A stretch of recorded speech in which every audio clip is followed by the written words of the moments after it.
The CEO and founder of the social collaborative called Spiela. I'm joined here live by a very special guest, matchroom Olympic boxer, Lawrence Okolie. Lawrence, thanks for coming onto the panel. And really and truly, what Spiela is about is a social collaborative network which connects young people to opportunities, jobs, influences, and to hear QAs from great people doing great things and inspiring lots of people. So without further ado, let's get into it. So Lawrence, please tell us a bit about yourself, man. Yeah, I'm Lawrence, obviously. I'm a boxer, started boxing at 17, 18, and obviously fortunate enough to get to the Olympics, and now turned professional and I'm boxing on matchroom. Nice. So just in case you couldn't hear that, ladies and gentlemen, just because I think it sounds a bit funny, so if you just speak up a bit louder, it should be fine. But yeah, so Lawrence, he's a pro boxer now, turned pro last year.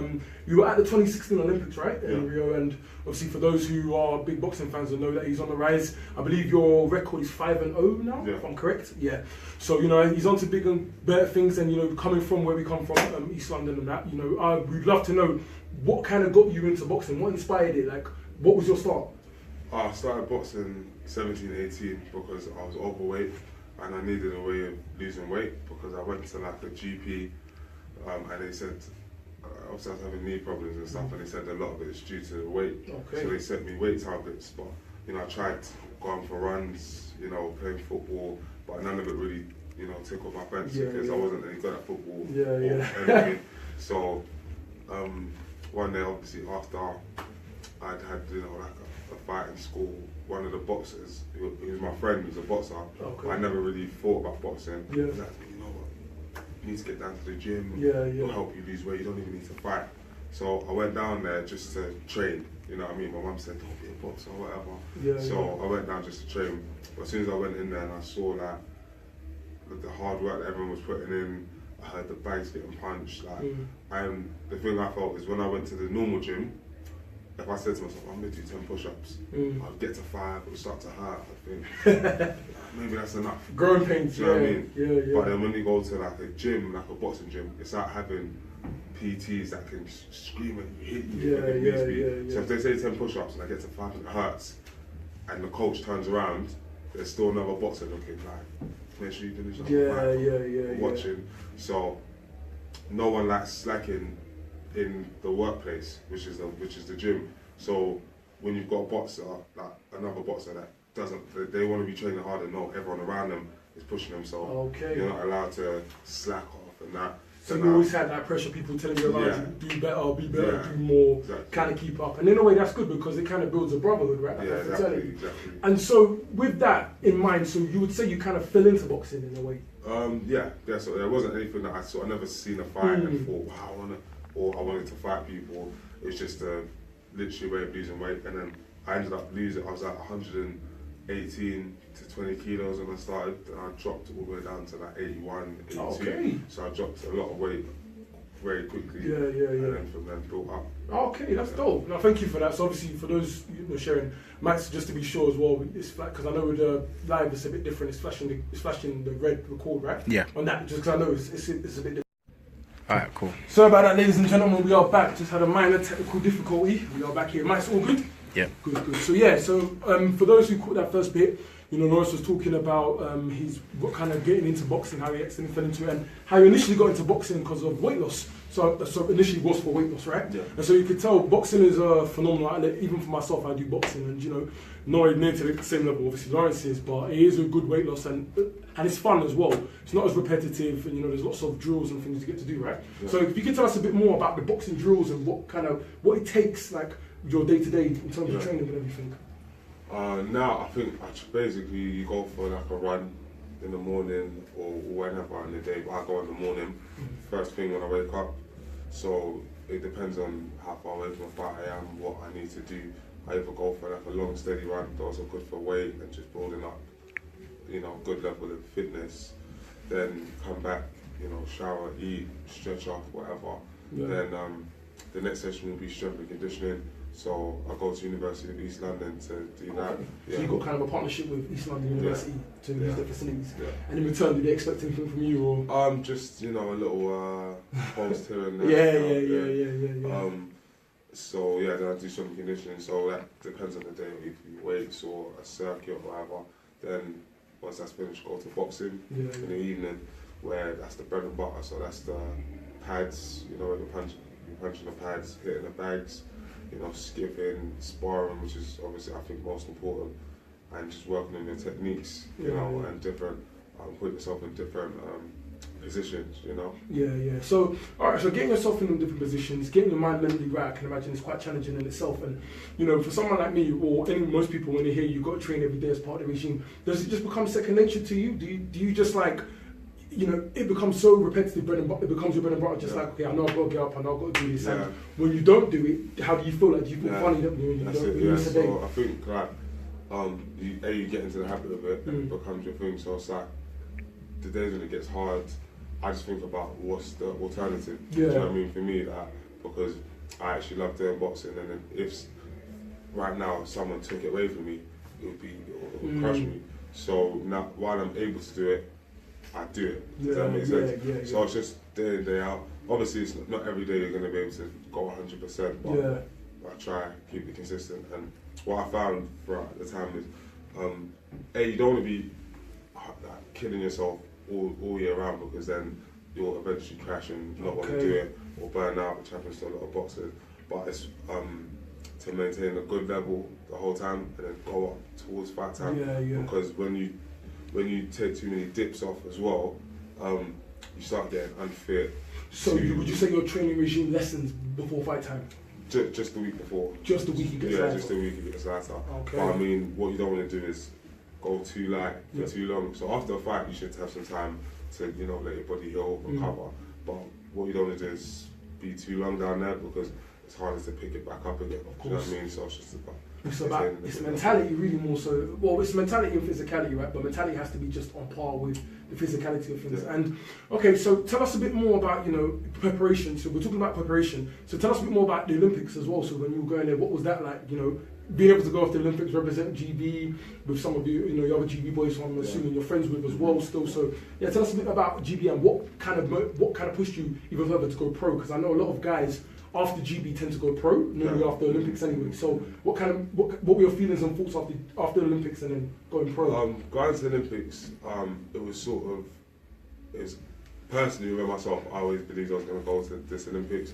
But I'd had 19 fights when I qualified for the Olympics. Okay. So a lot of fighters from other countries have hundreds of fights. In Great Britain, hundreds of fights, because they've been fighting since they were 16, fighting 10 times a year, whatever. But I'd only managed to get to 15 before I got into the GB team. Okay. Then I had 4 before the qualifiers for the Olympics. So I was actually sent to the qualifiers for experience, not to actually qualify.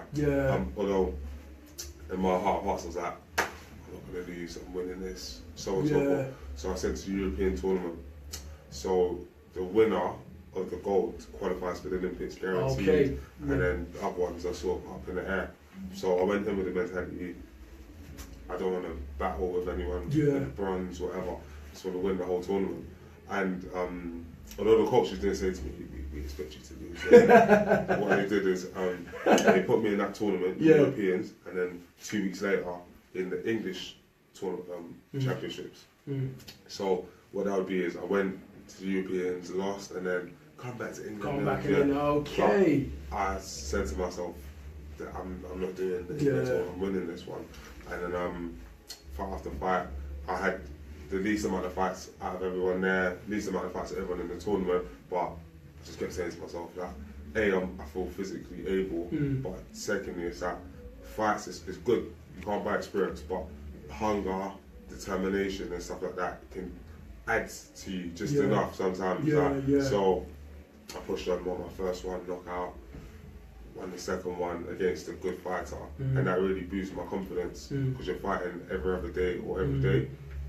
Went on to box against Turkey in Turkey, so that's a tricky one, because they obviously want their guys to go through. Managed to win that one, and then beat the world number 3, and then that was me, European gold, qualified for the Olympics. So that was that. But then obviously going to the Olympics, I boxed a guy from Cuba who's number 1, and obviously I beat the world champion. Yeah, I saw that one. Well done to that one. I saw that fight. He done bits. But then I came up against a guy called Savon, who was actually in the 2012 Olympics, boxed against Joshua, etc. Won a lot of stuff, and that was a good fight. As much as I lost it, it was I wasn't disheartened. Yeah. Right? Does that make sense? As much as it was Olympics, so on and so forth, it's like I pushed myself as hard as I could in training, in the fight. No matter how it was going, I wasn't giving up. Pushing up. Yeah, so I literally gave everything I had. Unfortunately, it wasn't good enough that day. Yeah. But off the back of it, even after just one fight with him, I felt like, okay, that this is the stuff I need to work on. Love that. I'll come back. But I didn't want to wait for another Olympic cycle where I managed to qualify so quickly. Yeah. I felt like doing it all over again for that pinnacle of the Olympic gold wasn't enough when there's so much more to be gained as a pro. So straight away from Olympics, you can. Is there any time you can turn pro? Is there any time or you can choose to be a pro any time? Yeah. Okay, but normally, why is it more so people tend to turn pro after the Olympics? It's because that's the pinnacle. Okay. So basically, everything really works in Olympic cycles. As an amateur boxer, your aim is to either gain experience to turn pro, but most people still do as much as you can. So when you win English championships, win Europeans, go to Olympics, just to say a battle tested going into being a pro. And also it A gives you a lot of experience, but B shows you're good. So when it's time to turn professional, you get with the bigger promoters because they can look and say he got to the Olympics because he's good. Do you know what I mean? Or wherever.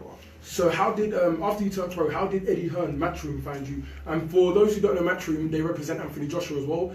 Do they also represent Joshua Boatsy also? Matchroom, yeah. So Matchroom is run by Eddie Hearn and they represent some of the most powerful boxers in the UK, and obviously Lawrence is a part of Matchroom. And so how did Eddie find you guys? How did you meet and join Matchroom? What convinced you to join Matchroom after, as opposed to anyone else? Yeah, I think what it was is straight after the Olympics, I have a good relationship with Anthony Joshua. Yeah. And I had meetings with different management because you need a manager as well as a promoter. Okay, to go pro. Yeah, so your manager is the one that battles with your promoter to make sure you're getting paid the most or looked after. So I looked at different managers, but AJ Boxing Management was the one that sort of stood out to me the most because obviously what they've done with Anthony Joshua, and also just they seem to be the most transparent. So when I asked the pressing questions, how much are we looking at? Yeah. I was like, about a year. So you have no problems asking those questions about how much you're looking at? But I mean, but with other sort of management, I just went to them, it just felt like it was a bit wishy-washy. But with them, it's like, this is what AJ got, this is what this guy got. Okay. You're somewhere here, so you should be looking at around this. So it was clear, they weren't hiding anything. So and they obviously with Anthony Joshua, he's with Eddie, sort of got me in touch. They obviously knew who I was because I went to the Olympics. And it's all just well connected from GB to Eddie, so it's quite straightforward. That's cool. So you can see here, so Lawrence has obviously talked about his rise, how he came from GB over to the pros and kind of just getting his foot in the door. And so going forward from that, of course, we're all aware of AJ, unless you've been living under a rock for however many years, we're all aware of Anthony Joshua. So, he just recently completed training with Anthony Joshua, I believe, in Sheffield as well, preparing for their next fights. And he will be under AJ's fight card as well. His opponent still to be confirmed. And so tell us about your relationship with AJ and how you two prepare each other and push each other, motivate each other for your fights. Because you're up and coming as well, so kind of whereas Anthony's already a world champion now. Yeah. So only a matter of time for yourself, Lawrence. So how do you guys push each other, prepare? What's AJ's preparation like? AJ's preparation's phenomenal. You can see he's always in great shape. So he's one of those people that maintains a level of fitness throughout the year. Okay. So no matter how much he's made, how big he's getting, constantly training. Do you know what I mean? So there's a lot to be taken from that. But in terms of preparation to fights, he's a he's a heavyweight. I'm a cruiserweight, so I'm the weight below. Okay. But obviously I'm big enough and strong enough to, be in there. So we spar. So with me, I try to work on speed with him. So it's, obviously he's used to big strong guys, throwing heavy punch. But with me, it's more about working on his reactions, speed. Okay. So, and then with him, I'm used to being the bigger one in the ring because I'm quite big for my weight. So I have to deal with someone else being the bigger guy, someone else being the stronger guy. So it's good for both of us in that way. Also, just being able to see how he treats boxing and life. So after training, he's in bed at a certain time. Okay. Or curfews are important then. Yeah, he's eating discipline. He's eating the right foods at the right time. Do you know what I mean? So everything he's doing meticulous. So you just take little bits. I'm not gonna say, oh, I'm perfect now and I'm going to bed at whatever time, but you see what it takes to be at that level. Yeah. And every day try to get a little bit closer. So my bedtime goes from 1 to 12:30 to 12 to 11. Do you know what I mean? Until we get to that championship level. Yeah.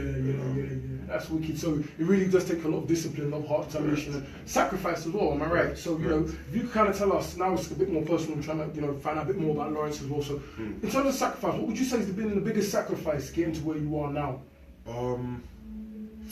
Obviously, I don't drink alcohol anymore.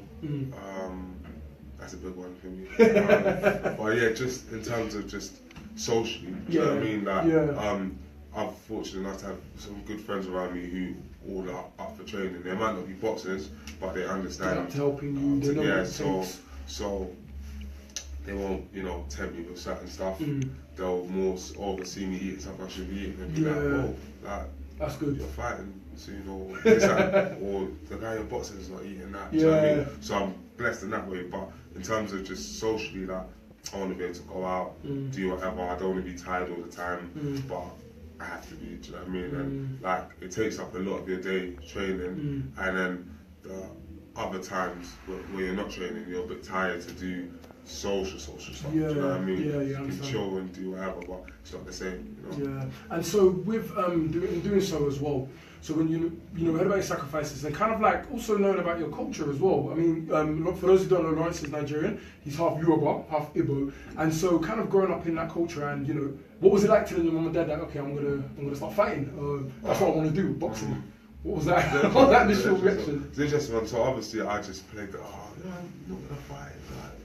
Just training. Yeah. Then obviously you can see the weight coming off and my confidence increasing or whatever. But when it came to fight time, I didn't actually say anything. Okay. So I come in at one time with like a black eye or like a busted nose or whatever, and then I'll just be like, I'm just sparring, Then when it came time to have a fight, I remember everything was on point. Mum was like, why are you not eating as much as usual? Yeah. She have to make weight. I was just like, I'm not really hungry. We can see that I'm hungry. So she was getting a few,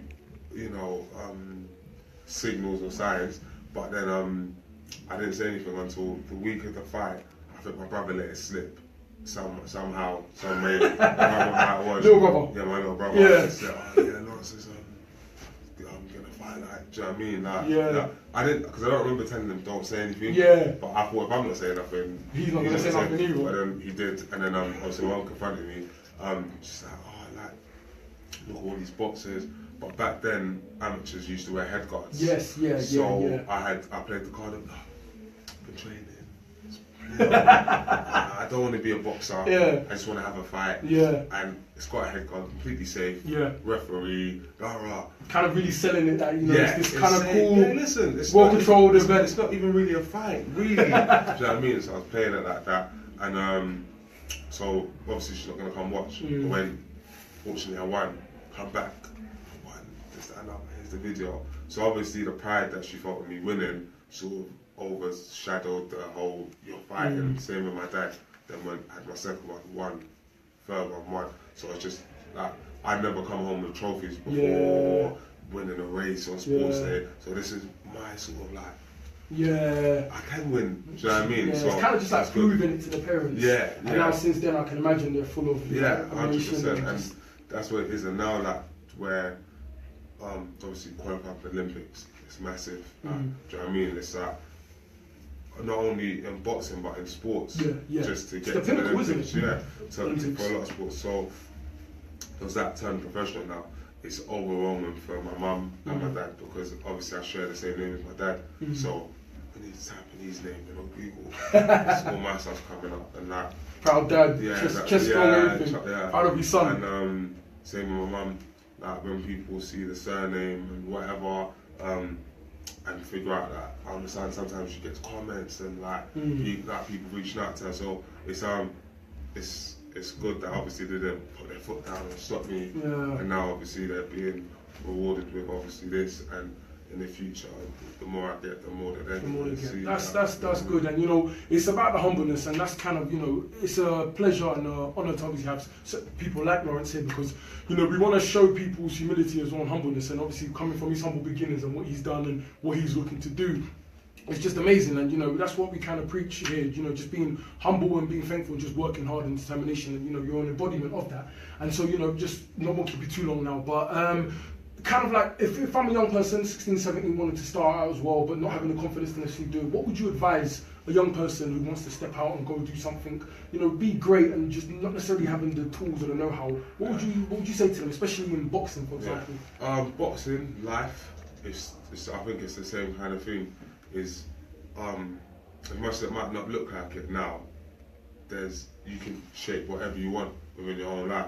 Because if I at 16, 14, 15, 16 could see myself here now, I'd be shocked. I remember thinking when I was 16, oh man, I wish that 21, 24-year-old me could just tell me how it's all going to go. But you have to be the one to create that yourself. So what I say is, obviously, don't look at yourself today and now. Look at what you want to be in the next 6 months, year, and push towards that. Because if I could go from some chubby guy, not getting no girls, not getting any money, not getting any profile, to now, do you know what I mean? Yeah. To getting the money, to getting the profile, to getting the babes. It's all about, do you